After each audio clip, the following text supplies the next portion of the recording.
O Núcleo de Estudos Espíritas Vinha de Luz, da cidade de Praia Grande, Santa Catarina, apresenta o seu mais novo programa, Chimarrão com Espiritismo.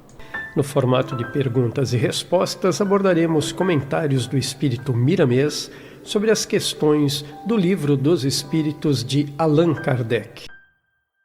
Neste programa abordaremos a questão de número 99. Os espíritos da terceira categoria são todos essencialmente maus? Resposta dos espíritos: não. Uns há que não fazem nem o mal e nem o bem. Outros, ao contrário, se comprazem no mal e ficam satisfeitos quando se lhes depara a ocasião de praticá-lo.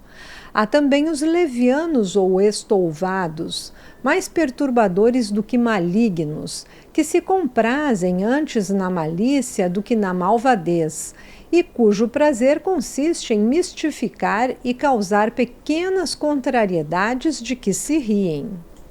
Comentário do Espírito Miramês. Essa é uma categoria de espíritos que nunca podemos determinar dentro de uma só espécie. Existe nela variedade de sentimentos, como de posição na escala de elevação espiritual. Contudo, são almas ainda inferiores que desconhecem o valor do bem e não sentem tendência alguma para a caridade.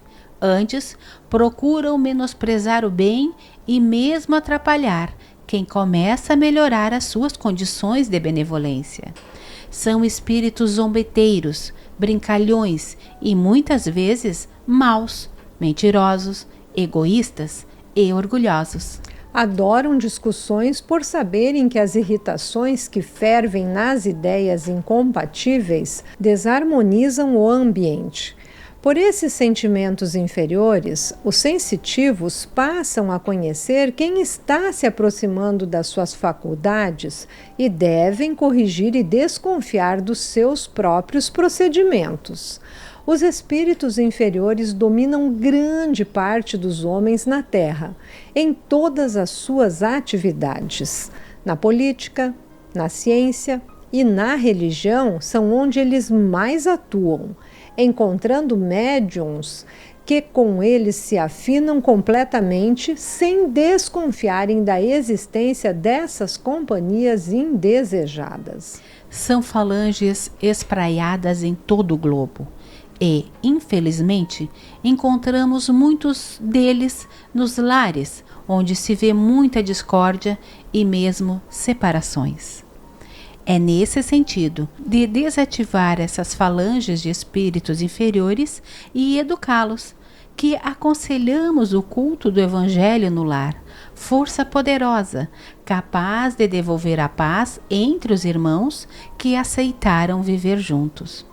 As organizações de caridade são também muito atuadas por eles, que não têm outro serviço a não ser perturbar os ambientes que desejam e trabalham para a paz. O melhor remédio para a defesa dessas entidades é a educação individual. Cada espírito, encarnado e desencarnado, deve praticar a autoeducação, não entrando em sintonia com essas entidades malfeitoras. É o Evangelho vivido e não somente pregado, como se vê em todo o mundo. Os nossos pensamentos podem ser um ninho de espíritos inferiores, como a boca depende do uso que fazemos das nossas faculdades. Os que querem ser enganados estão alimentando sentimentos inferiores, e os poucos que gostam da verdade, da honestidade, do perdão, da caridade e do amor, na verdadeira acepção da palavra, trabalham para a sua própria paz íntima. O quadro da Terra é algo triste, no que tange ao ambiente inferior. Não obstante, os recursos estão e vão ser usados para o devido saneamento espiritual.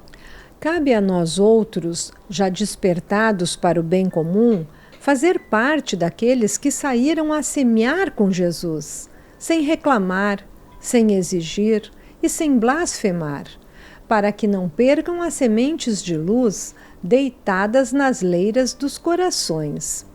A última categoria dos espíritos não se compõe de almas totalmente más, no sentido da palavra expressa, mas que carregam consigo toda espécie de deturpação da verdade. O seu ambiente constitui um ninho de serpentes, de todas as más qualidades que se possa imaginar. Entretanto, são irmãos que precisam da nossa assistência, mas, ao dá-la, é sempre bom nos lembrar da advertência de nosso Jesus Cristo, quando nos fala: vigiai e orai.